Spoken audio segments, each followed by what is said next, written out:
Okay. Good morning, buenos dias. ¿Cómo se va? My name is Jacob Robertson. I'm a real estate agent in the Pacific Northwest. This is the CoronaCafe.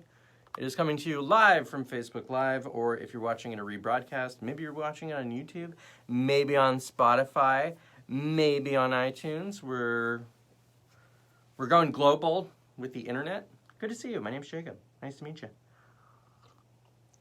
Hey, Pat, welcome back. I hope this works this time. So for those of you who don't know me, Jacob Robertson, real estate agent, Pacific Northwest. I do a show that's about habits, general health and well-being, current events, the news, how to kind of dissect what the news is really talking about and what the actual issues are, because I find the news to be very superficial and manipulative. And I think it's actually getting worse. It's actually getting much, much worse. Every single year, the news is somehow worse. And the thing is that things are somehow better. 2020 was a little bit of a rough one. I would argue it's better than 1939. What else do I have to talk about? I have a whole bunch to talk about. Let's pull up my shows. So I'm going to go ahead and get to the show. Hello, whoever joined. Welcome. Buenos dias. I'm going to jump into it because Facebook is not doing the best with my notifications. If you do comment and I don't respond, my apologies, I'm sorry. If you do comment and I see it and I respond, yay, it's working, that's fantastic. For those of you who, well, we're going to talk a lot about Facebook and social media, so just you wait. So first I want to talk about habits and specifically creating systems. So I had a friend ask this week about managing depression, anxiety, risks in life. And the way to manage that is with systems. So here's an example. I am now on iTunes and Spotify. Yay! That's fantastic. You can listen to me while you're driving. That's so awesome. You can go to an appointment and be like, oh, I wonder what Jacob has to say today, and I wasn't able to watch the live stream.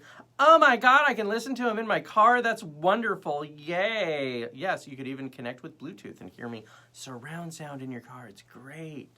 So I'm also working on getting on Google and Amazon's Amy Stream. Oh my God, it's the Amy Stream. Amy Pellegrini's in the house. Yay! Welcome. Hope you're having a wonderful day today. So I'm working on having having the live stream audio or the podcast also be on Google and Amazon stores. Amy, we're talking about systems. Now I have a baby. And Bay is about to go back to work, and I will be the primary caregiver. Now, when I make a show, what I have to do is gather all of the content, and then I stream the show. Well, actually, then I get cleaned up, I broadcast it, I save it, I copy it, then I pull out the audio, I tag it, process it, convert it twice, and then post it to some aggregator. And there's a little bit more, but that's the basic steps. Now, in order to keep up with it, what I do and am doing is writing out a system for managing it. I do A, then B, then C, and the same can be done with your mental health. So, an example, what I like to do and recommend everybody do is we wake up in the morning with a cup of coffee. Or tea if you're one of those people. Oh, Amy, there's so much more to it. There's so much more. So, wake up, drink coffee, meditate. Do the Wim Hof breathing. 30 breaths to 40 breaths, in and out through the nose, in through the nose, out through the mouth. Almost hyperventilating, sit straight up. Make sure that you're seated or laying down in a safe place. Do not do this while you're driving a car. And then on the last breath, you exhale everything out and hold it as long as you can.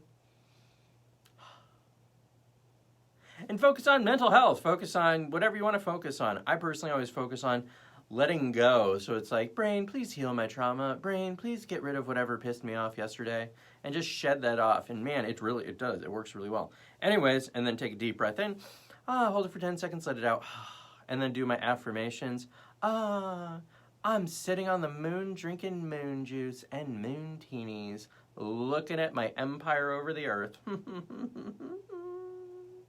Because I want to go to space. That's why we have a big Space Force flag on the wall, and I'm a big fan of Space Force. Anyways, and so do all that stuff.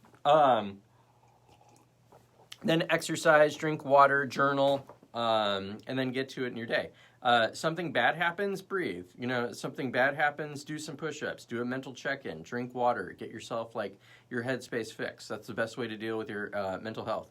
I like to use the Amy Pellegrini example. Amy, you weren't here, I think it was not yesterday, but the day before. Is it Wednesday? So that would have been Monday.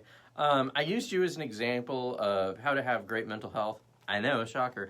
So Amy, for those of you who don't know, is busy as crap, okay? Amy's got 2 kids. She's a high-power real estate agent. She's super upbeat, works out like crazy. So Amy's schedule is so cram-packed full of stuff that even if Amy wanted to be depressed, I'm not sure she has the time for that crap, okay?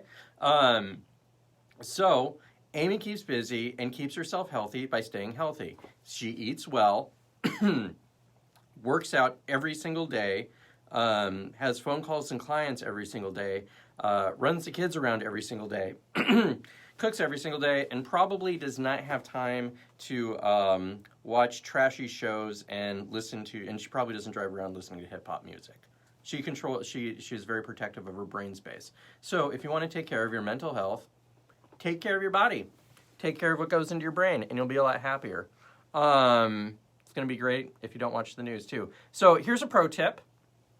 Never lashed out at your loved ones, ever, ever, ever, especially when you're pissed off.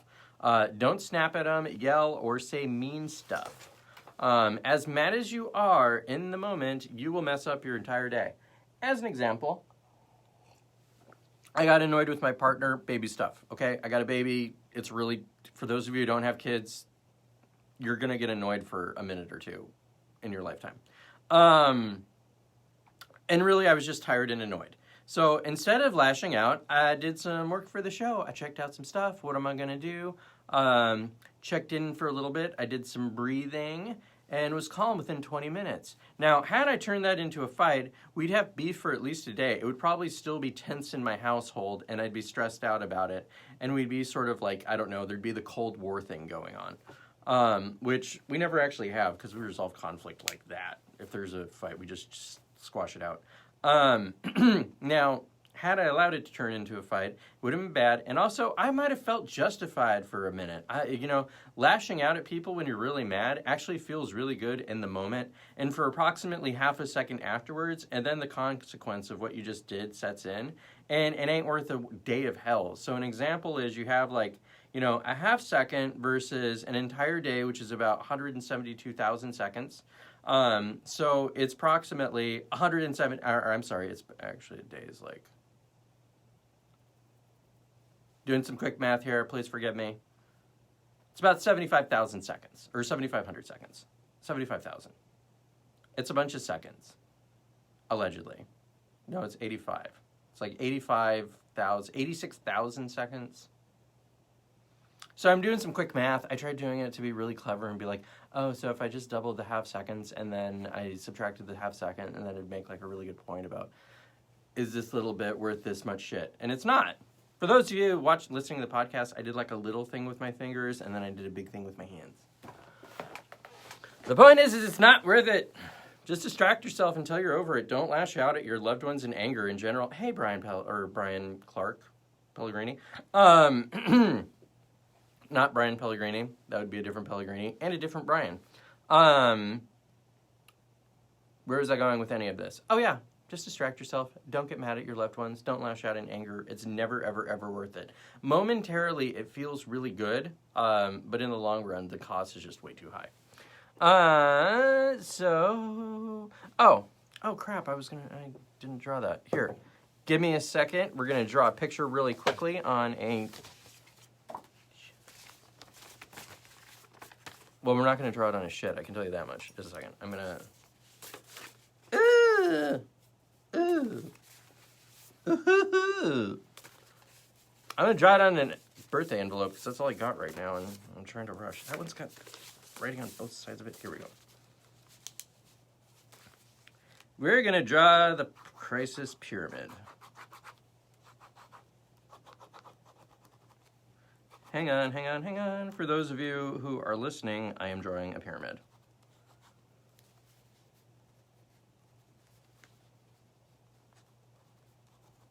So the pyramid, oh man, and I didn't write it backwards. Crap. Oh well. That, oh, I missed you too, Brian. Welcome back. Good to see you, bro. Not Brian Pellegrini. So this is the crisis pyramid, and if you could like flip it around, that would be appropriate for those of you who are listening. There is a pyramid with 4 steps on it. There is an arrow going up and an arrow going down. Bottom being okay, the top of the pyramid being 10 pissed. Now, if you can look at this from, crap, you're watching this, so it'd be from right to left. For those of you who are not used to this world, when you do the front, like not the front-facing camera, but the screen-facing camera, it inverts everything, so that's why your writing is like done backwards. Anyway, so whatever. This is why we live stream and do practice. It'll be way better when I'm the president of the United States of the world. So here's the thing. This is what happens when you get escalated. You're okay, and then you're moderately pissed, then you're really pissed, then you're a 10 out of 10 pissed. Now, there's certain things that happen on the way up here. Like, have you ever noticed how, you know, you're perfectly fine, you're cool, your kids are acting like jerks, you're like, whatever, they're little jerks. But what happens when you're a little bit irritated, like you're already like, you know, you had a bad day at work, bad client, bad coworker, bad stub your toe, whatever, and you're like, oh man, or you're hungry, you're hangry, and then your kid does the same crap, and you're like, you son of a bitch, and then you're like, boom, like way, way, way more angry. Like, you just skyrocket, okay? That's like, this is the crisis pyramid, and it happens in steps. Okay, totally normal. Next step, you're irritable. Next step, it's hard to form words. Final step, most pissed off, you can't even talk, you're so angry. To give you an idea of how bad a 10 out of 10, or 10 out of 4, pissed off is you can't talk, you can only be there for 30 seconds. You literally can only stay there for, it's less than a minute, or you'll die. That's how angry you are. Part of probably what killed George Floyd, to be honest. When you're at that 10 in a crisis, your body can't handle that. Your body literally can't handle that. It's a, like, all the alarm bells are going off. You're getting ready to fight the Jaguar or whatever it is. Okay? And then you'll drop down back to this 3, which is not a 3, but it's a 3. Just, I mean, there's a 3 there. So you drop back down to the 3. When you're at the 3 or the 2, you're easily excited. Like, it's super easy to get you pissed off, especially if you've already gotten that pissed off anyways, because, like, whatever your chemical that keeps you happy and regulated all the time, that crap got dumped, okay? All that got wiped out. It's gone. It's going to take you a few hours, maybe a sleepy time session to get all that mental juice back. So it's going to be easier and easier to piss you off. So when you're upset and testy, don't talk to each other. Just ignore each other. Just don't interact with each other, whether it's your kids, whether it's your loved one, whether it's your parents, whether it's your coworker, whether it's your employee, whether it's your freaking neighbor, whatever it is. Don't talk to people when you're mad. And don't talk to them when they're mad. Say, go take sleepy time. Jacob said to take some sleepy time, and that we'll both feel better, and we'll be better for this. And then you talk to him tomorrow and be like, oh my God, I don't even know what I was mad about, guys. I'm so sorry. Like, oh my God. And then you'll do that. That's the crisis pyramid. So, anyways, on with the show. To the show. So, we're going to talk about a lot today. I'm going to just go ahead and go down the list because the show yesterday made sense, and then yesterday happened. It's like, oh my God, I need to do a whole new show. But instead, I just tacked it onto the bottom. So first, we're going to talk about Breonna Taylor. Her family just got a substantial settlement in Louisville, Kentucky, in her wrongful death suit. It's like $12 million. For those of you who don't know Breonna Taylor's story, the cops showed up because somebody called about residents receiving packages. Allegedly the cop said, we're here, and they kicked in the door, and then the boyfriend said, oh my God, somebody kicked in the door and started shooting, so the boyfriend said, they kicked in the door, and I asked who they were, didn't hear anything, and I shot in their direction, and they started shooting, and then I shot back, and then she got shot like 7 or 8 times.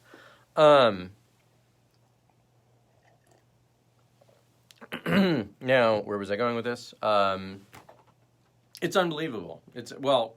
There's actually a lot of threads that we can go here. So I'm just going to go down with okay, so that's what happened. And then whatever happened. Okay, so there'll be some investigation.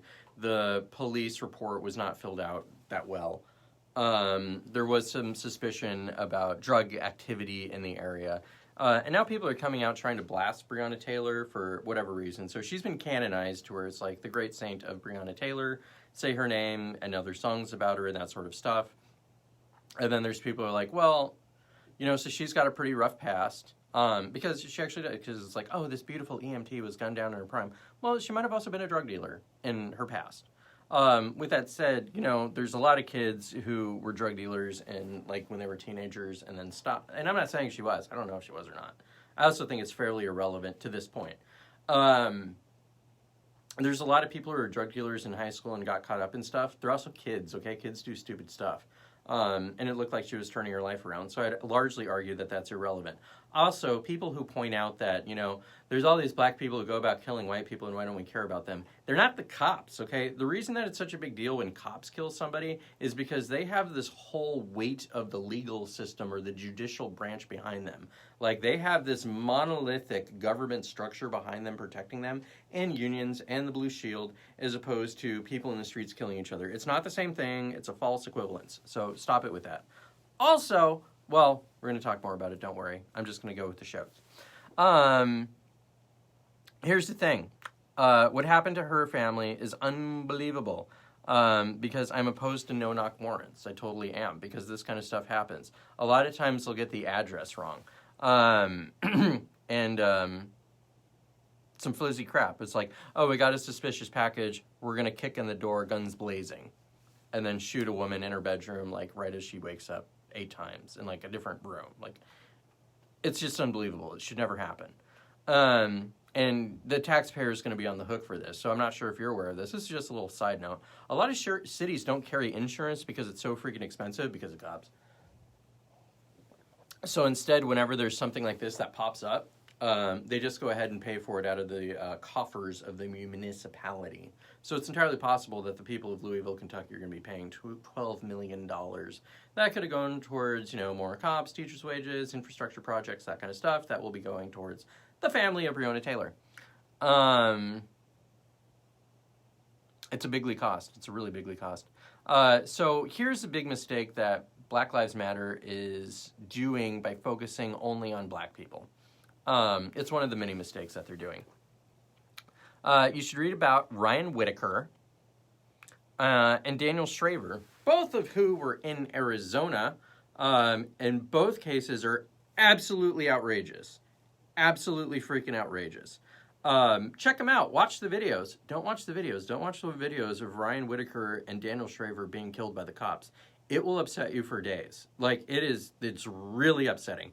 Way more upsetting than the George Floyd thing, in my humble opinion. Because these guys weren't resisting arrest. Like, they were just straight up gunned down by the cops, and nobody's in the freaking streets for them, okay? And watch those videos and tell me that you don't want police reform. All three of these are freaking unbelievable cases. Check out the case of Atiana Jefferson. Atiana Jefferson. She got killed looking out of her window by a cop, okay? So her front door was open in the middle of the morning, so it was like 1 or 2 o'clock at night. And it was just to cool off the house, okay? And so neighbor called, the door's open, it's suspicious. So the cops are going, like, there's lights flashing around, looking in the windows. She peeks out, and a cop shoots her and just kills her. So there needs to be some police reform. There needs to be serious police reform, okay? And I'm the biggest apologist of the cops in the world. I'm a big fan of the Blue Shield. I am #1 person to say, you know, maybe the cops, blah, blah, blah, blah, blah. But there's enough of these cases to where it's like, okay, we need to really have a conversation in this country about how we do everything. However, it doesn't fix anything. Now, this is a really good time to talk about the narcissism of intersectionality. Brian and I were talking about this earlier. So Black Lives Matter, Trans Lives Matter, Blue Lives Matter. Anyone can play this freaking game. White Lives Matter, and it cleaves society apart. Let's just say that, like, I'm just throwing this out there because I don't know. Let's just say whites are the most white males commit more suicides than any other group. I'd actually say that's probably true in the United States. white males can commit more suicide than any other group in the United States. White male lives matter. And so if you were to say, white male lives matter, people would be like, oh my God, you're trying to take stuff away from black lives matter. And you'd be like, no, we're not talking about the same thing. We're talking about white male lives. And it's just like, what's wrong with white male lives? They commit more suicide. Well, we're getting murdered in the street by the cops. Well, we're killing ourselves. Yeah, but we're not killing ourselves. You're killing us. And blah, blah, blah, blah, blah, blah, blah. Intersectionality is a weapon that just cleaves society in half. Actually, it cleaves in way more than that, because it just keeps chopping. Because you can just keep separating stuff. You could be like, oh, the women are over here, then the trans women are over here, and then the gay women are over here, then the bi women are over here, then the black women are over here, and the Hispanic women are over here, the religious women are over here, the women who are in favor of abortion, the women who are opposed to abortion, and on and on and on and on and on and on and on. Here's the thing, like, we're on the same side for many, many issues. However, this ideology puts us at odds because it's the only thing it can do. It's literally the worst thing that can happen to a society. What happened, like, us getting pitted into groups against each other and then just freaking hating each other and fighting each other. And now we should talk about the algorithm. Because this is actually, I would say, the most important thing that I have to talk about today.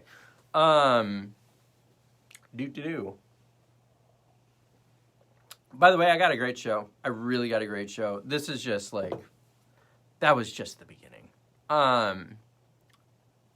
Now, oh man, we really got to talk about the algorithm.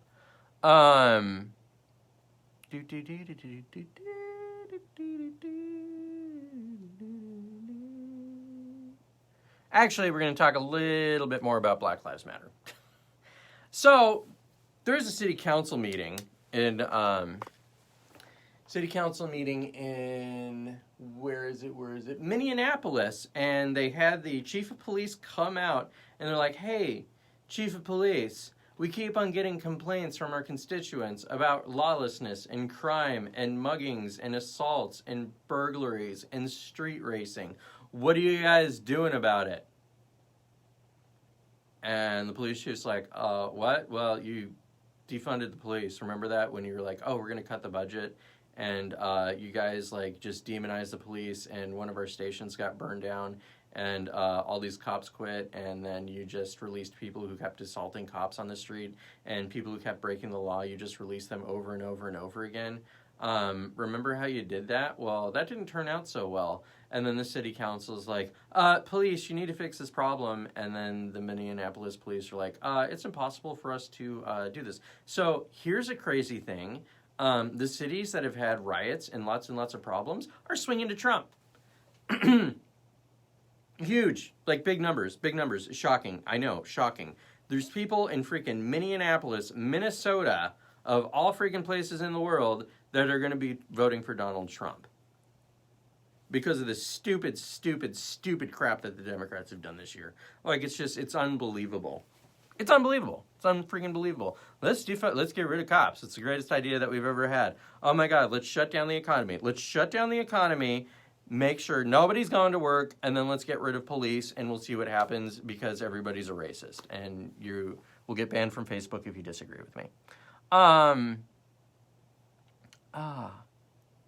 Poor stupid idiots. Anyways, let's talk about the algorithm. Because the algorithm has something to do. Now, remember when I said you should stop watching Fox and CNN? So it's actually a lot worse than that. It's way worse than that. Also, by the way, just a little bit of housekeeping. I'm having to go between like the screen and like my screen. So I have like my little shotes off to the side, so that's what I'm looking at. And I wrote all this stuff like 2 days ago, so I don't remember it. So I apologize for not being as engaged as I normally am. Because I don't remember what the hell I wrote.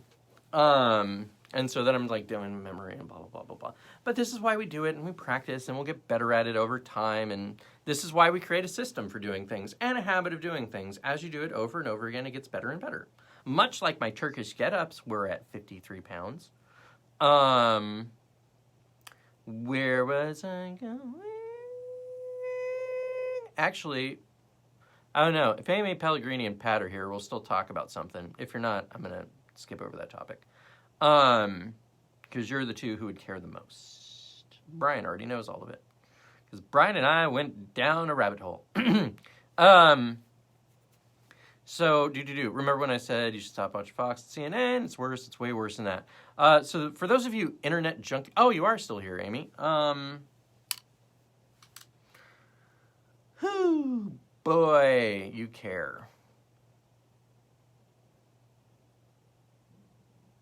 I'm not going to talk about it yet. But I will talk about it. I'm going to talk about this first because it actually somewhat all relevant.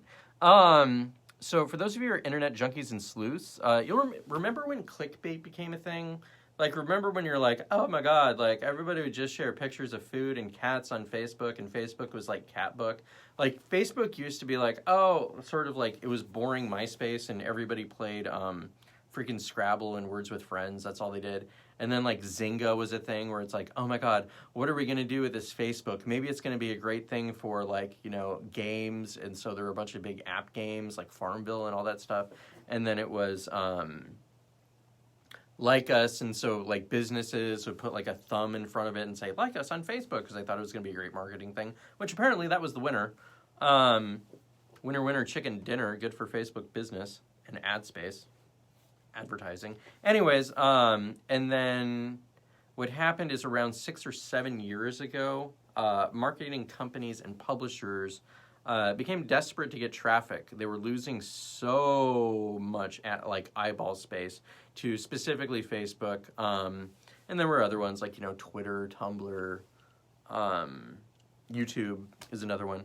But essentially, primarily, Facebook and Google sucked up all those eyeballs. Well, it also sucked up the ad revenue. And in their desperation, mixed with millennials coming out of colleges and journalism, who also had zero ethics thanks to the war on terror, if you have any questions on why that happened. I don't know why. I don't know why you would think that 20 years of war in the Middle East for no fucking reason might screw up a generation and make them have a really warped perception of the United States of America. Thanks, neocons.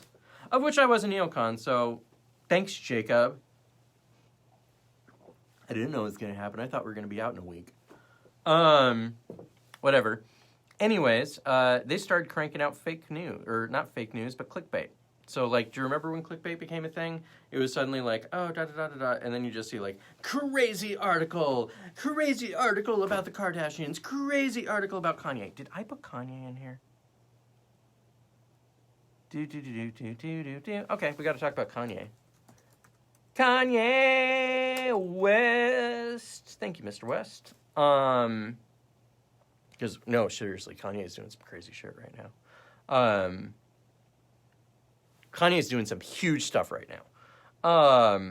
And I'm not just saying that because, oh my god, his new shoes are I mean, he's taking on Sony. Okay,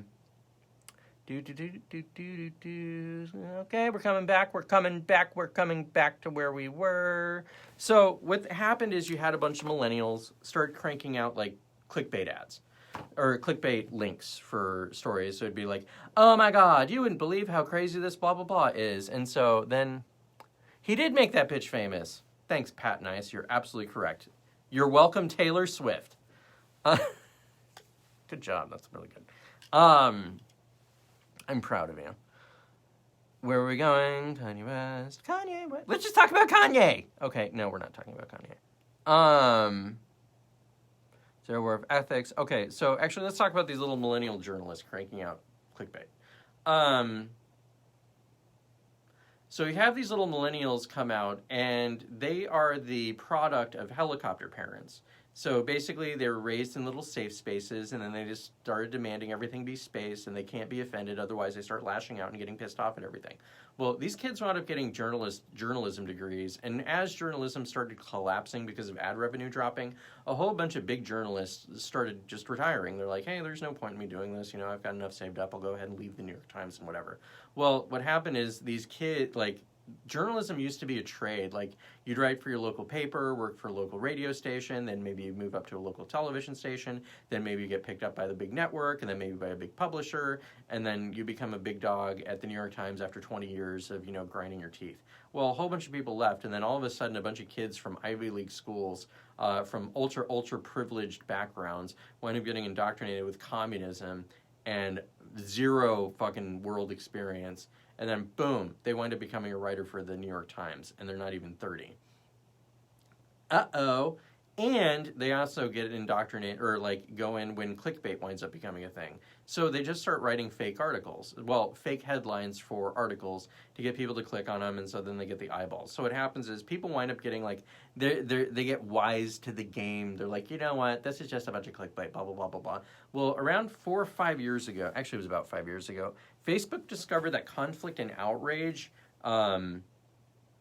creates interaction. Like, that's what really gets people going, is people fighting. And so if you can actually get people to fight with one another, they're more likely to share an article. So if they're outraged by an article, you'll be like, can you believe this, blah, blah, blah, blah, blah. And so also people would wind up like interacting with the content more and more. So it'd be like, you know, one side fighting and the other side fighting, and then blah, blah, blah, blah. And so what happens is when you have more people spend more time on the platform and their eyeballs are there longer, ad revenue winds up going up, and people share the crap out of that stuff, and it creates rage bait.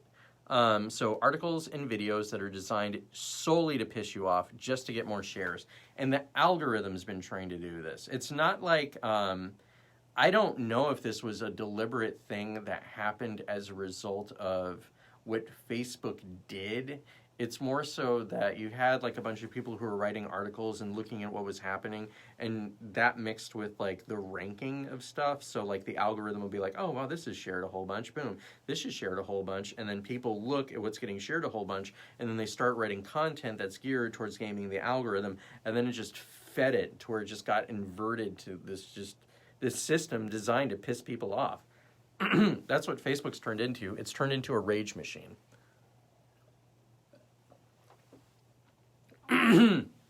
So much so that Facebook has literally caused revolutions and genocides. Now, it actually gets worse than that. What's happening to the people who are doing this is actually, wait, let's go back. Okay, well, here's the worst part. One of the many problems with it. While they were creating this content, the media, they ended up brainwashing themselves by it. They actually believed their own lies. They lied and suffered the consequences. So here's a number of ways here's 2 ways this worked. The obvious one is that they write headlines on fake news or rage bait, and then what happens is they're like, oh, da-da-da-da-da, and then like their brains wind up saying it all the time. So they live in this world of rage bait. Actually, I want to see if I covered, okay, I did cover that. I didn't want to lose that point. It's an important point. So they wind up writing a headline, which will be like, oh, those damn conservatives did blah, blah, blah, blah, blah. And then you read the article and you're like, it's whatever, okay, that's a little bit whatever, I'm irritated with them. But what's happening is our attention spans are getting shorter and shorter and shorter and shorter and shorter and shorter as a result of scanning through stuff, because Twitter's way more entertaining than watching the news. I'm telling you, Twitter's great. It's toxic, but it's pretty great. I really enjoy Twitter. It's not for everybody.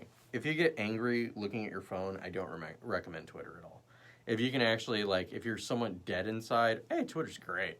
Anyways, so they brainwash themselves, because it's basically like they write clickbait or like rage bait headlines, they write rage bait stories, and then they're reading rage bait stories, and then they're talking with their coworkers about it, and they're doing it over and over again, and it's just perceptual machine. So if you can picture something like CNN coming out with content that's a bunch of lies, rage bait, so exaggerations, and then stuff that's designed to like hijack their brains to just be raged and outraged and pissed off. It's kind of like, oh my God, she's such a bitch. I can't believe what a bitch she is. And then somebody's like, you know what a bitch she is? I can't even believe what a bitch she is. Did you know she did blah, blah, blah, blah, blah? Well, actually what she did was blah, blah, blah, blah, blah. But isn't it terrible? Blah, blah, blah, blah, blah. But then they share the lie, because the lie is just so much juicier. And it's like, oh my God, what a bitch. Blah, blah, blah, blah, blah, blah, blah, blah, blah, blah, blah, blah, blah. And so it's this thing that, imagine, ladies, if you will, that some ladies would actually do this to another lady, but they did it for 5 years. How much hatred would they have geared towards that one person? How much of it would build up over time, and how much would they delude themselves into thinking that this person's the devil? Okay? So that's what the left has done to the right. But the right's doing exactly the same thing to the left, okay? So it's like, can you believe those Democrats and those liberals, and they want to tear down America, and they absolutely hate everything, and blah, blah, blah, blah, blah. And a lot of them are just like, hey, we just want cops to stop shooting people. It's like, no, they want to do blah, blah, blah, blah, blah, blah, blah, blah, blah. And they don't even know blah, blah, blah, blah, blah, because they're not willing to look into blah, blah, blah, blah, blah. So the problem, one of the problems, is that we're more than likely to listen to our own, like, sides that feed into our cognitive bias. We'll go ahead and just say, yep, that's true. It feeds my cognitive bias. And then we'll examine what the other side's saying, take a look at it, and we can see all the flaws, but we can't see the flaw on our own side. But we're doing that to the other side. So the other side's like, hey, you know what? Oh my God, my side's totally right. I'm going to look at their side. And then they wind up seeing the flaws on their side. Does that make sense? Anyways, so that's one problem, but that's just one of the problems. The other problem is all of this lying is deranging people. So if you really want to dig into a lot of what's happening to our society, Jordan Peterson talked about this a lot. Like a lot of what's happening in 2020. Dude, the guy totally covered it. Go to his lectures from like 3 years ago. Specifically his stuff about like Pinocchio.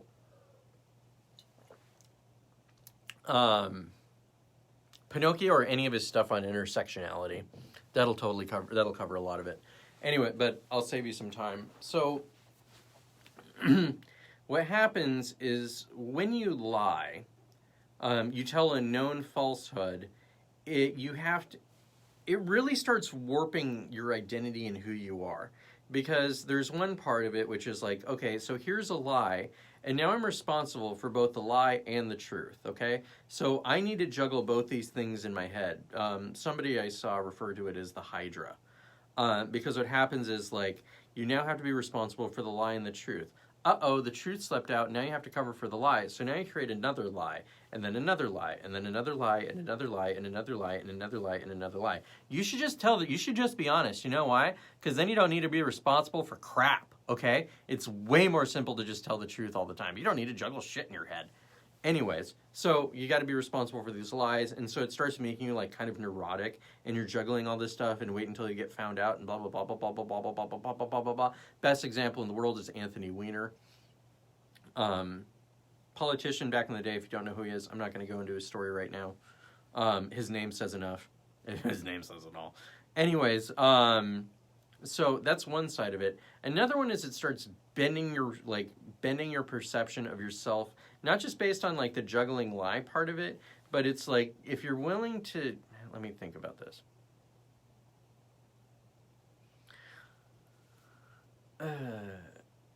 I'll do an example. I'm the king of the world. My name is Jacob Robertson. I am the king of the world. And all of you know that I am the king of the world. And then people are going to say, hey, Jacob, you're not actually the king of the world. You're a real estate agent in a daylight basement who live streams. And you have a baby. Okay, well, no, I'm the king of the world and blah, blah, blah, blah, blah. So I have to delude myself. I start, like, brainwashing and indoctrinating myself with this sort of narcissistic, delusional lie of who I really am. And I start interacting with that as my primary identity and start brainwashing myself into thinking that I am the king of the world. And I start reacting to, like, treating other people like, hey, you know what, you're beneath me, excuse me, I'm the king of the world. And people are like, what the hell are you? And I'm not getting the feedback that I should be getting because people will either just not interact with me or just be like, oh yeah, that's Jacob. It's like that all the time. And so I can further delude myself and delude myself and delude myself into where, like, I just have a really screwed up perception of who I am. That control mechanism that I should be getting both for myself and society is now broken. It's just shattered because people won't interact with me because I'm a liar. And I can't interact with myself because I'm so separated from who I actually am.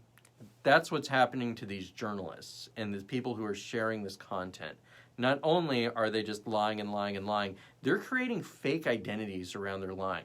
That's how, like, Jake Tapper and freaking Anderson Cooper can go on television, lie to your face. They can lie to millions of Americans and say, oh yeah, no, the president told people to drink bleach. Oh yeah, no, the president called Nazis fine people. And they can say that stuff all day long because they're freaking lying liars and they have a really warped perception of themselves. And the entire media culture has a warped perception of themselves. So it's kind of like, it's like a a cyclone of bullshit. I don't know what to really call it. And it's a really terrible, dangerous thing. And I also see the same thing forming on the right. Like, I got to be honest, the right's generally better with media because the right is both the right and the left. Like, you can't escape left-wing media. It's everywhere. It's pervasive. It is media. And so right-wing people get exposed to it. They actually see the other side, and then they have their own side. But what I'm seeing is, and this is actually I'm going to go back to my shows real quickly because I think it covers this.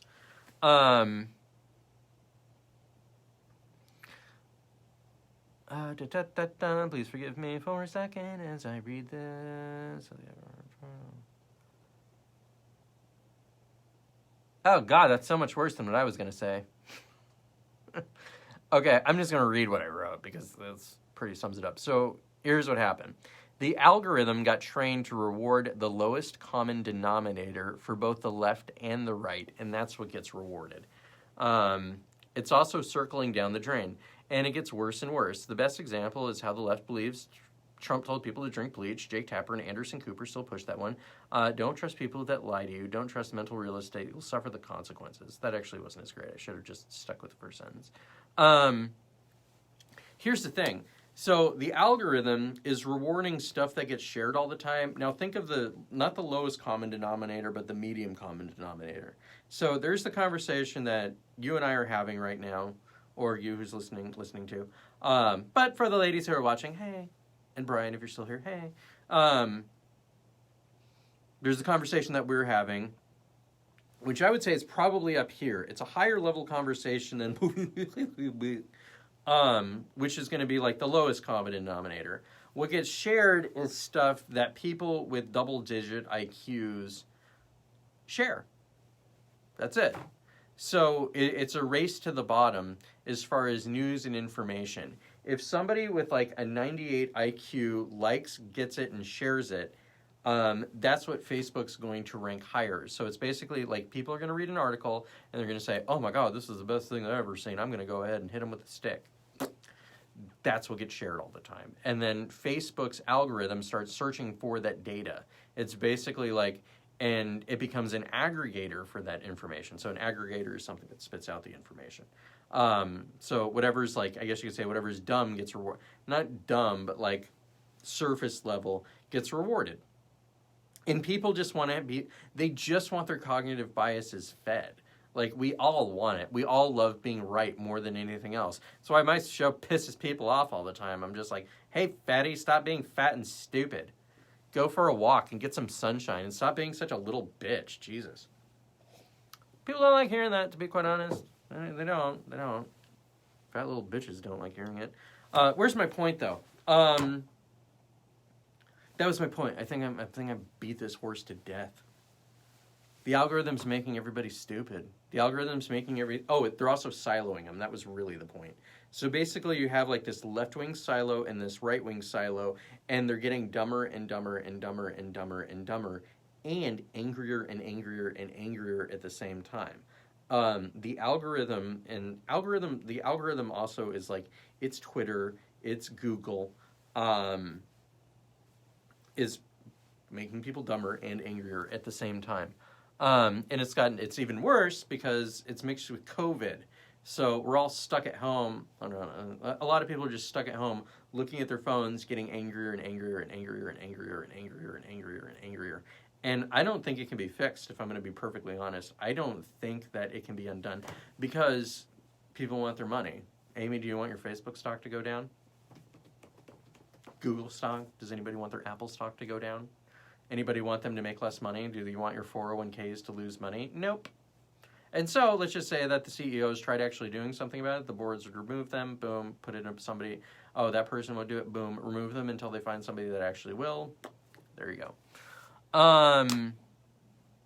Now, the only way to actually deal with this is to stop engaging with the content or develop a really good lens that basically says everything is BS in the world. So if you can have a lens where it's just like, you just basically look at the news and you assume that you're being lied to, and then just go with that, even if it is your cognitive bias, you're like, That's probably bullshit. And then you look at it and you're like, oh, maybe that's right, or maybe it's crap. And then you're just somewhat disengaged. That's a way that you can be informed. Or just turn it off. Focus on building a life. News and politics is actually pretty low frequency stuff. It vibrates way down here. You're like, oh, the news and politics, ugh. Where as opposed to like, oh, love and community and having fun and transcendence.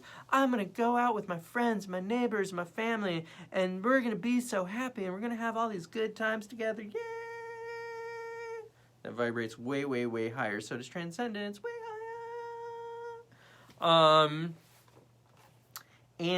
Yeah, so, oh, God. Yeah, focus on that. Because what's happened is the algorithm has already taken control. And much like with the lying that I was talking about earlier, there's going to be serious consequences of this. There will be terrorist attacks because of Facebook, and big ones. Which actually we're going to talk about terrorist attacks in a little bit. Yeah, no, there's going to be somebody who's going to go off on them. I don't know what that looks like, and I'm not going to, like, I'm not encouraging it by any means. I'm just saying it's going to happen.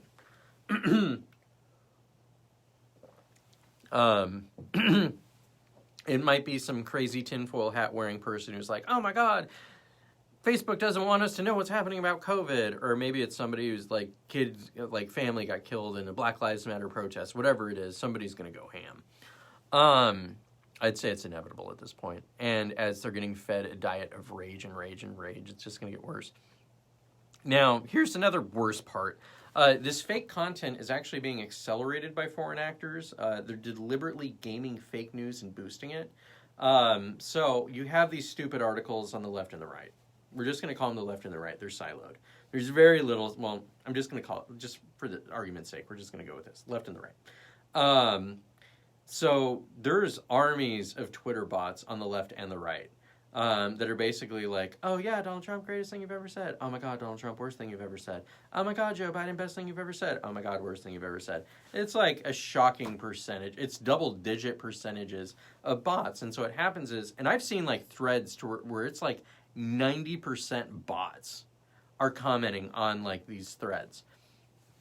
And like once you get the bot lens, it's pretty easy to tell like who it is. But they're sophisticated. They're really sophisticated. They're shockingly good at interacting with you and talking and almost sounding sense. There's going to be like some stuff where you're going to be like, no, that's too on the nose. It's too spot on and wrong in the right way. Your grammar is too good and you miss the point at the same time. Somebody with grammar that good couldn't miss that point. Okay, it's crap. Anyways, I digress. They just don't talk like humans. Anyways, bots aren't the point. They're kind of the point. They're part of the point. Anyways, what happens is there's fake news articles. We'll just call them fake news articles that get a ton of interaction, so they get gamed by the algorithm and then boosted by the people who are in these silos who actually believe them. And so you have like morons and bots boosting fake news to the top, and foreign actors are doing it. I 100% guarantee you that a lot of the fake news that's getting spread right now is directly from China. Like, no question about it. This is happening everywhere, by the way. We're definitely doing this to the Chinese, okay? We're doing this to the Chinese. We're doing this to the Iranians. The Iranians are doing it to us. The Israelis are doing it to the Europeans. The Europeans are doing it to the Israelis. Like, everybody's doing this. This is actually World War III. World War III is information warfare, and it's basically like, shit. 2020 has destabilized the United States more than any war possibly could. Because what's happening is our civilization is tearing itself apart. There's no war. There's no bombs going off. There wasn't one bullet fired. This machine is getting us to fight with one another. And yeah, no, it's making us crazy and pissed off. So that's what it looks like. And yeah, it's all happening in cyberspace. It's also a mixture of like, we'll just say attacks. So like there's the big cyber attack on Twitter, where a whole bunch of information got stolen. There's the big hack of like, this goes back a little bit, but the Equifax breach when like, a third of Americans had their personal information stolen. That was the Chinese that took it. The Chinese military that took it. Looking for people to compromise. So this stuff's going off pretty big. The centrifuges in Iran that blew up. So there's been a lot of explosions going on in Iran right now. That's cyber warfare. Ding, ding, ding, ding, ding. So it's happening, and you don't hear about it because we're busy in these silos fighting with one another. So that's happy. So the way to deal, seriously, the way to deal with this, either develop a lens where all of it's bullshit or just turn it off. Amy, I'm going to go ahead and talk about how the thing that you posted got posted as fake news. Actually, we're going to jump into that section. I have to jump ahead a little bit.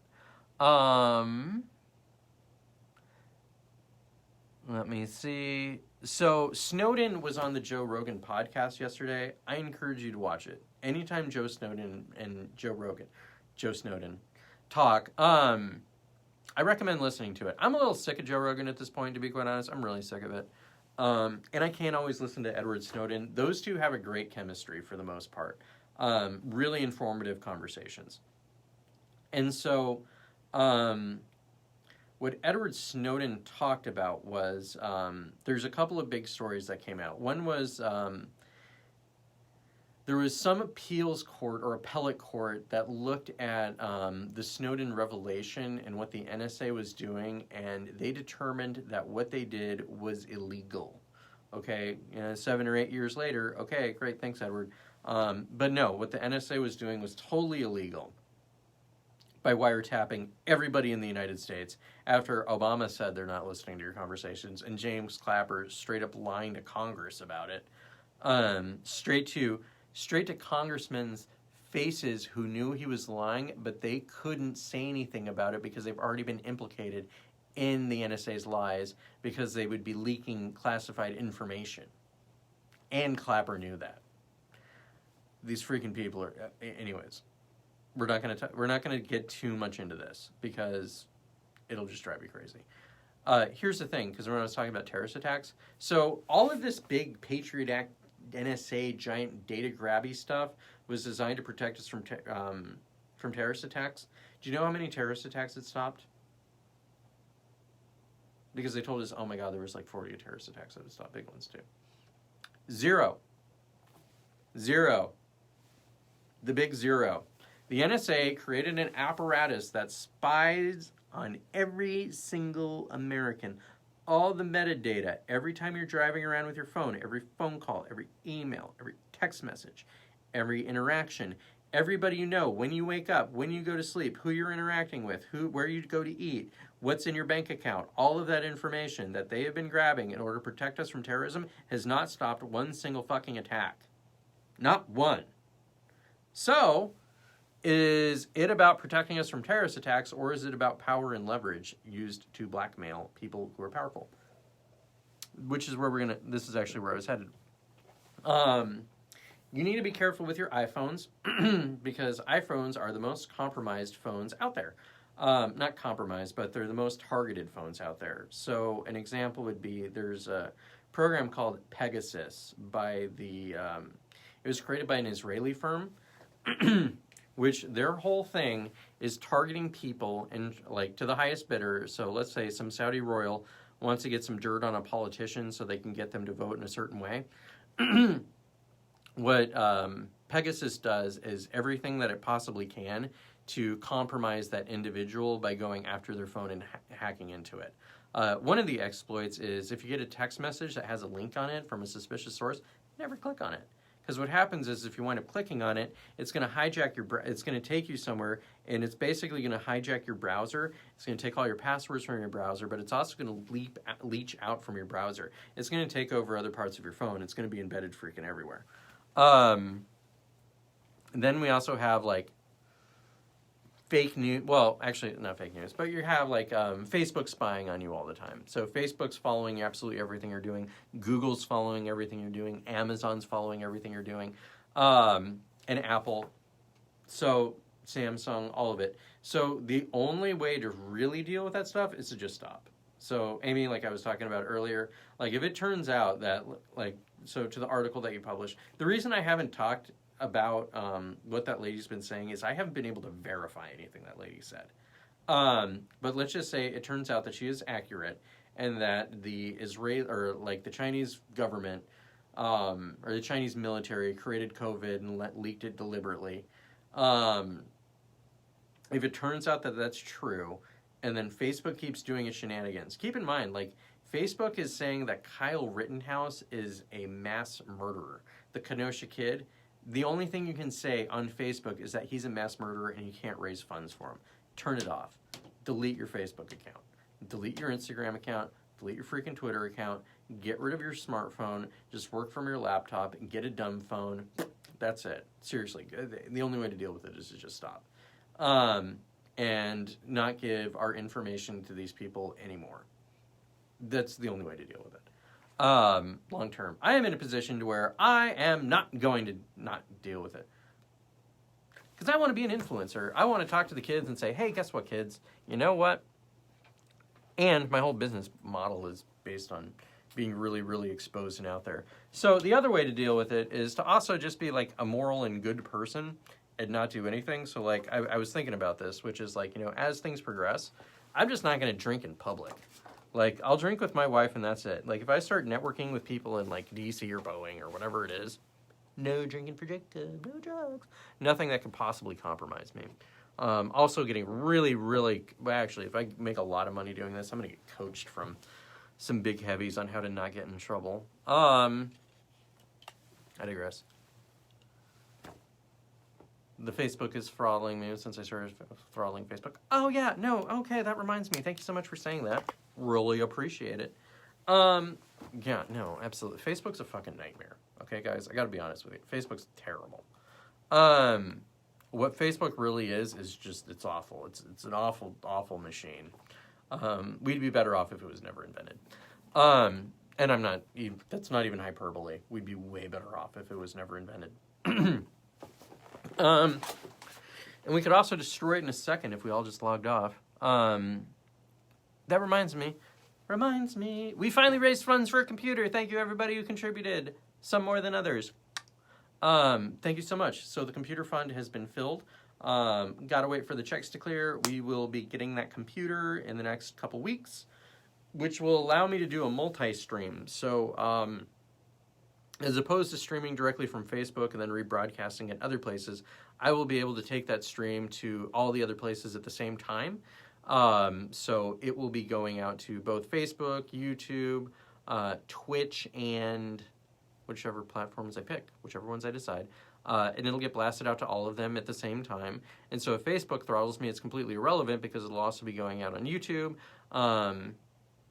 at the same time. It's freaking awesome. It's really, really cool stuff. Thank you so much, everyone. I'm also going to start doing a Twitch live stream where I basically play old video games from way back in the day, so like Super Nintendo games, to just hang out and talk about whatever people want to talk about.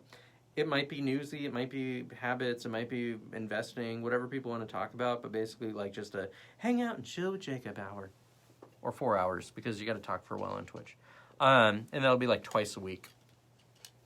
Anywho, the moral of the story is if you can get away from your smartphone, you should get away from it. It's a really destructive device. It's not healthy for us. They're fascinating, they're amazing tools, they're really cool in a lot of ways, but it's not worth it. Anyways, that was that. Okay, oh yeah, I'm not done with the Snowden stuff. So here's something Donald Trump should do. Donald Trump is a really smart guy. Donald Trump's a smart guy. I don't know if he'll do it because Pompeo and Barr are so freaking opposed to it. And Donald Trump's at a point where he needs everybody in his administration who actually likes him. He should pardon Julian Assange and Edward Snowden. Period. Edward Snowden has something like 80 to 90% popularity among the American people. That's nobody likes anybody that much in this country. Nobody. We don't even like Kanye that much. Oh, we got to talk about Kanye. Excuse me, I need a drink here. So, one thing that Snowden talked about is the Espionage Act. So, if you've been charged with espionage or under the Espionage Act, so this would be like Bradley Chelsea Manning, Edward Snowden, some of the other leakers. So I want to say that what Chelsea Manning released was when those Reuters reporters got gunned down by an Apache helicopter, and there's the video of it. It's really terrible. It's an awful video. I don't recommend watching it. But it's reporters getting killed by the U.S. government, and the government covered it up. or U.S. military and the government, or U.S. military tried covering it up.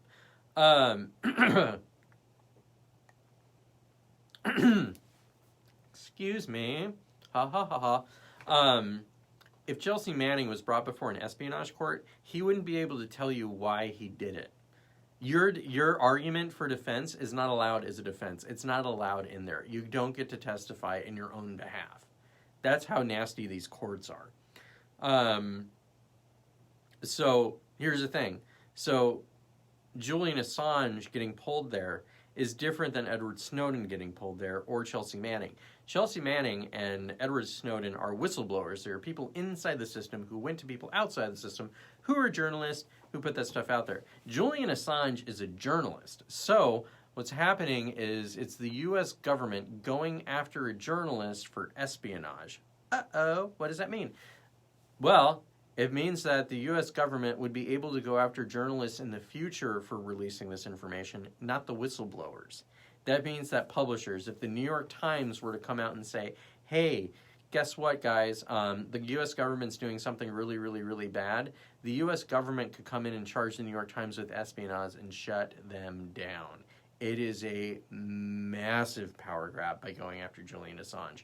It is opening up fucking gate into hell. Excuse my language. A gate into hell. It's something we don't want. I hate the journalists as much as anybody does. We don't want this. We really, really don't want this to happen.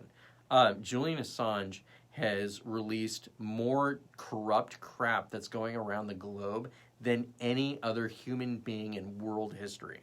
And here's the crazy thing, and this is about how those like news silos brainwash and indoctrinate people. Julian Assange used to be a darling of the left. They absolutely loved him. He's so great. He's exposing all this terrible, like, America's doing awful stuff, up until he released the Hillary Clinton emails. Once he did that, boom, he became an enemy.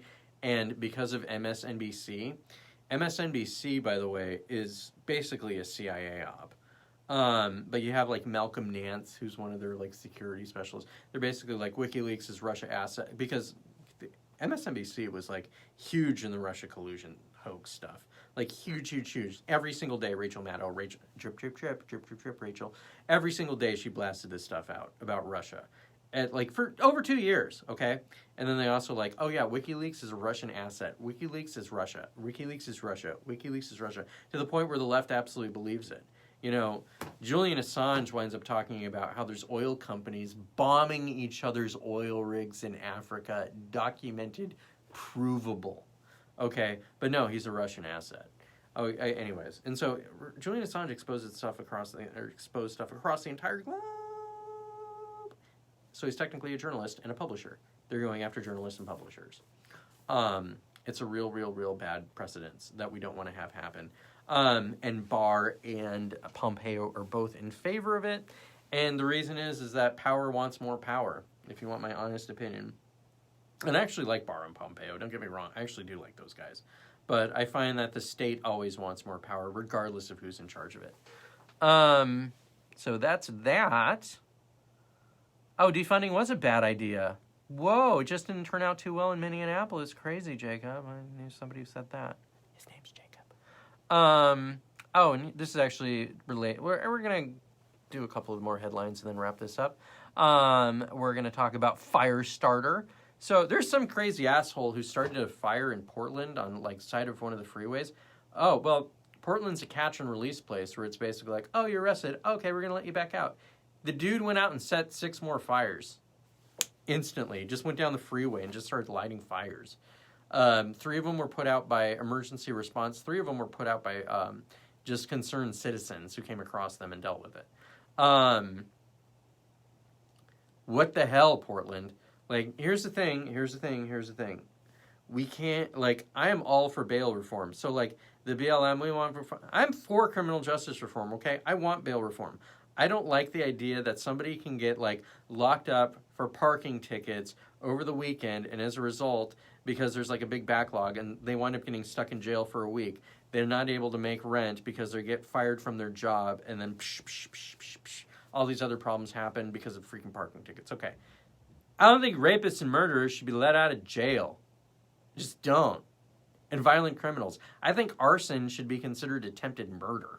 I think we really need to throw the book at people who are violent or people who are crazy. We need to just take them out of society. They cause too many freaking problems. Just get rid of them.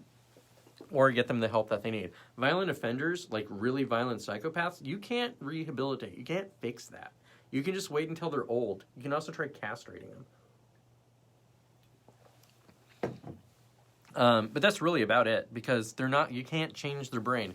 Somebody with a 90 IQ who is beaten their entire life is not someday going to wake up and understand that, hitting people's wrong. It's just not there. They don't have the Lego parts to build that Star Destroyer. Let me see what else. The weapons you use will one day be used against you. So this is I think it might be Art of War, but I don't remember exactly. It's something like there's 16 months, any weapon you create, your enemy can create and use against you. So do you guys remember Citizens United, where it's like, oh yeah, no, the corporation should be able to have political opinions, and then you can have like super PACs plug money into elections, and the Democrats are like, this is a really bad idea, we hate this, guys. And the conservatives are like, whatever, pussies. I'm exaggerating, but come on, that was more than 10 years ago, and it's 2020, give me a break. And I just had a baby. Anyways, but that was basically it. The right was like, hee hee hee, and the left was like, meh.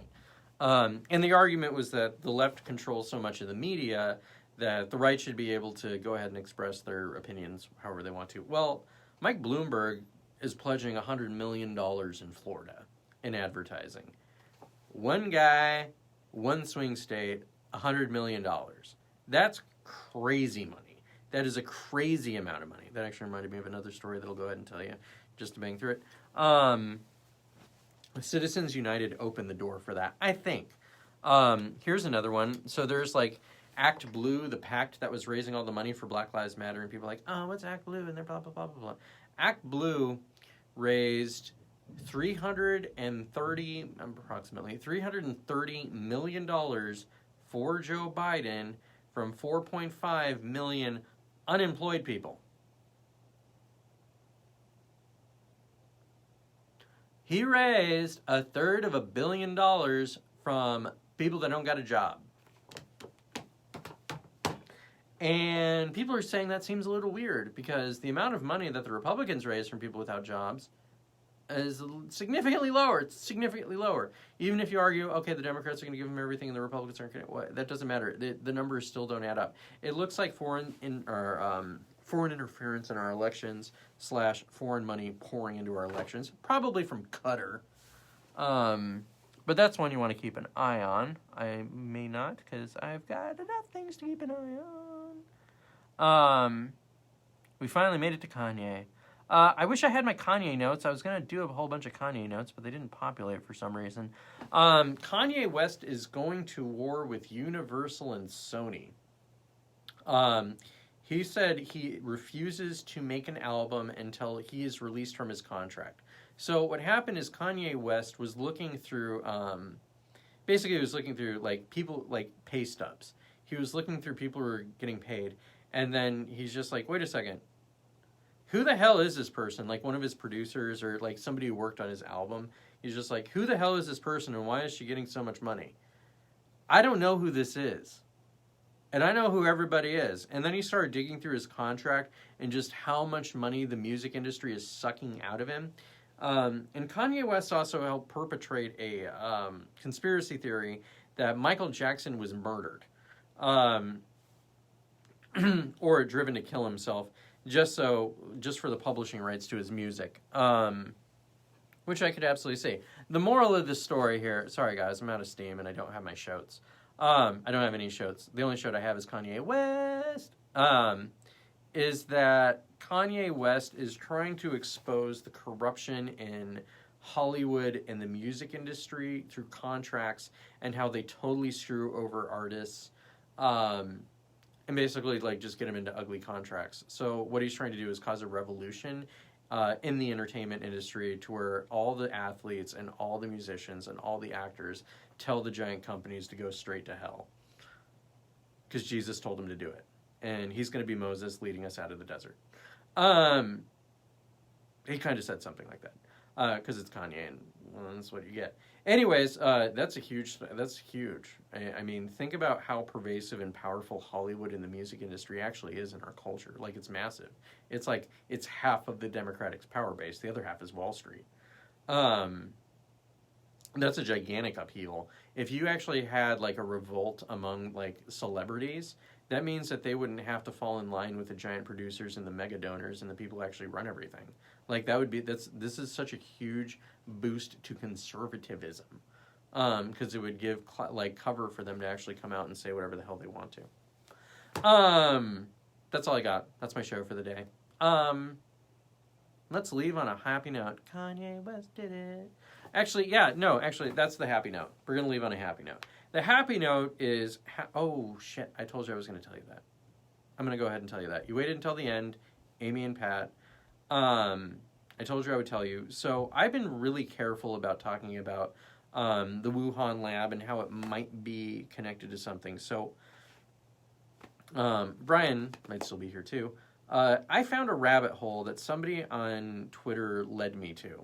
Real smart rich guy. And the rabbit hole was, do you guys remember that statue of Epstein that was found in Albuquerque, New Mexico? Well, if you went and looked at... Okay, so for those of you who don't remember, there was a statue of Epstein that appeared, I want to say it was around July, maybe into June, beginning of July, that magically appeared downtown Albuquerque, Old Town maybe. If you actually went to the KOAT article and looked at the backlinks, so backlinks are basically, it just doesn't matter. You look at the backlinks and then also the Whois data and some other stuff, that leads you down a rabbit hole. One of the places that rabbit hole led to was a video called COVID 9/11, which basically said that, and it was done by Sheep No More, was the account, which is already gone. You can find the video on BitChute if you want to look for it. COVID 9/11. And basically what it says is that the U.S. government and the Chinese government created COVID. That's why we wound up, we loaned that lab all that money. We gave them all that money and all the equipment they needed. And it was done under the Obama administration. So you could basically launch a weapon of mass destruction on the globe, shut down the global economy, get everybody to fall in line, force them to basically sign up with some sort of app, contact tracing something, and it's basically a giant way to police the entire globe. Also torpedo the global economy so you can have megacorps and giant banks just suck up all the assets, and basically cow and make the citizens of the world terrified. And that was part of a grand plan, and that Hillary Clinton was already planned to be the president of the United States. And then she didn't get elected, and Donald Trump came in and just totally screwed the plan to hell because the guy's a chaos machine. Anyways, that's what that video was. And so basically it said, yes, it was absolutely engineered, and it was a deliberate thing. I didn't talk about that because I'm not going to talk about it. It's a little freaky. Another place that the backlinks led to was a Canadian pharmaceutical company that's working on a vaccine for COVID that has direct ties to the Chinese government, and would stand to make $1 trillion if they actually came up with a vaccine. So that was the two places that led to. Well, when we started looking for backlinks and going into it further and further and further, some other stuff started appearing weird, which was Reuters and Sinclair. So if you don't know what Reuters is, it's basically where the news comes from in the United States. It's a Canadian company. It's a Canadian company valued at $20 billion, where all the news in the West comes from, besides the affiliated press. That doesn't, they have no advertising. There is no advertising for Reuters. $20 billion corporation, no advertising. And it's 180 or 150 years old. So that's where one chunk of the news comes from. And then there is also them on one side and then Sinclair on the other side, which Sinclair is 40% of all local affiliates. So your local ABC, CBS, NBC station, Fox station, they're owned by Sinclair Media. There's a great video of Sinclair where you just have journalist after journalist after journalist after journalist saying the same thing over and over again, to where it's like 40 of them in a square, and they're all like across the United States saying exactly the same thing at exactly the same time, to show like how the media is controlled by these large conglomerates. And here's one of the things that it looked like, basically, that these conglomerates are at war with one another. So you had Sinclair come out and put out something like the Plandemic. So the Plandemic video, COVID was created in a lab and blah, blah, blah, blah, blah, blah, blah. That was broadcasted all across the United States of America to get the information out. And then you have an organization like Reuters. So you can look at like Reuters, CNN, NBC, Facebook, that whole side of things. Anytime you say something like that, boom, they squash it. Okay, so that article that you sent, Amy, boom, fake, or like that video that you sent, boom, fake news is going to downrank it. Fake news, fake news, fake news. Whereas Sinclair is trying to blast this stuff out. Sinclair is also a very Christian organization. So, Brian, in the comments, that is who I work for. Thomas Reuters, big rabbit holes. How does one of the biggest companies worldwide not have to advertise at all, and very few have even heard of it? Exactly. So they control a lot of the information. So, yeah, that's what I was waiting to tell you about all that stuff and what was happening with Tucker and everything. So when I was saying that the only way to escape this is to get rid of your phones, the only way to escape this is to get rid of your phones. Now, I don't know how big of a deal it's going to be for the plebes, people like us. Actually, it's going to be a real big deal for me. It's going to be a real big deal for me. If Amy becomes a mega real estate agent, it's going to be big for her.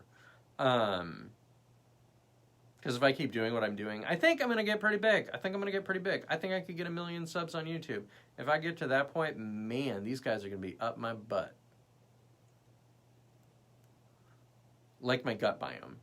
I was trying to come up with a really good thing. Maybe some, like, mycelium, whatever it is, the stuff that's the inner lining of my large intestine that sugar eats. Anyways, I apologize for getting off track there. I can't help it. My irreverence helps with dealing with shocking stuff. Yeah, no, so basically there are large, powerful megacorps that are pulling the strings on a lot of things going on right now. There's about 40 corporations that run the United States at this point. And they're turning into cartels. They're basically consolidating their debt. One example would be Apple, Facebook, Amazon, Google. Those are other ones, but it doesn't matter. Getting besides the point. Yeah, I just wanted to let you know that one. That was the big conspiracy thing that I've been sitting on for months and months and months because, yeah, I didn't want to talk about it. Because I was super paranoid. But here's the thing. I've been seeing so much crazy crap come out that where it's like, hey, wait a second. There's people saying all kinds of crazy stuff right now. Nobody cares what I'm saying with like my 3 viewers and then like my 20 people who are going to be watching this. Like if somebody like winds up going through all my information like down the road, it's going to be 10 years from now and it's going to be blown up. By the way, all this stuff will get exposed this year. If that's my prediction. If COVID was actually created in the lab, if these megacorps are doing really nasty things, you're going to find out about it. Actually, I'll go a little further. So I follow Scott Adams pretty closely, along with some other influential people. You're going to find out that all of the same really smart people talk to one another. He described it as... Actually, Scott Adams and Nassim Taleb don't talk to each other, but they're well aware of each other. You should read Nassim Taleb's Skin in the Game.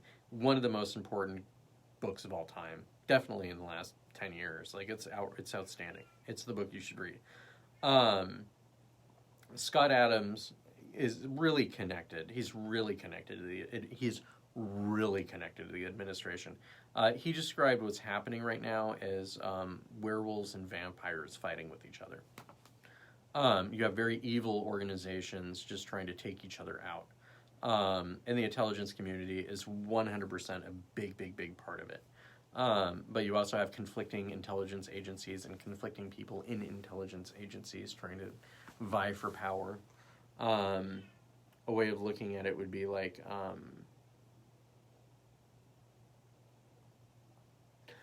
sort of a way of looking at it would be Eric Holder on one side and Attorney General Barr on the other side. It's basically like the left and the right. But it's also like who they're in bed with. So you could say like, you know, the military industrial, well, it's not even, that's overcomplicated. I'm going to stop before I just get totally off the freaking reservation. And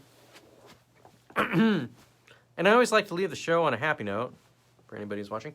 What's a happy note?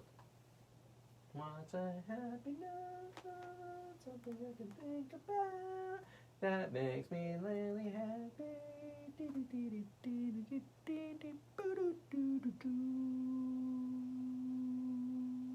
Shit, I don't know what to talk about.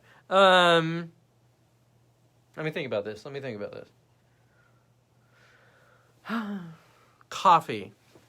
I love coffee. You love coffee. Coffee is delicious and wonderful. It's the best thing that you could ever have. It's magic and joy in a cup. Are you having a bad day? Are you a little bit stressed out? Is the smoke from the fires getting to you? Have a cup of coffee. It's going to clear out your throat. It's going to help. And you know what it's also going to do? It's going to moisten your throat, and it's going to make you alert. Oh, no, here's some commies coming. Oh, no, a bunch of little kids with baseball bats. Oh, my God, it's the coronavirus. Don't worry, coffee has me alert and ready for it. You too, everybody. Go out and drink your coffee. It's going to make you feel great. If you don't like coffee, maybe you're like Brian, you're a girl. I don't care. Drink some tea. Tea's pretty good too, but it ain't coffee. Go out and drink some of that. Senator approves subpoenas for Comey, Brennan, and Clapper. Awesome. That's totally great. I hope they go to jail. If one of these guys goes to jail, that will be like the greatest victory for the American people in the last 20 years. I'm serious. I'm freaking serious. If any of these freaking guys go to jail for what they've done, that would be such a shot in the arm. It would be so freaking and that's why I brought up skin in the game, by the way. These guys don't have skin in the game. These guys can go out, break the law, violate all of our constitutional rights, lie to our faces, and then go get shows on NBC and get paid millions of dollars for it. It's unfreaking believable. They need to be held accountable. Political appointees need to absolutely be held accountable for the damage that they do. That's my happy note. Coffee. I hope you have a great day, guys. Love you. I need to drink something. I'm all hoarse because of the smoke. Thanks for watching. Take care. Bye.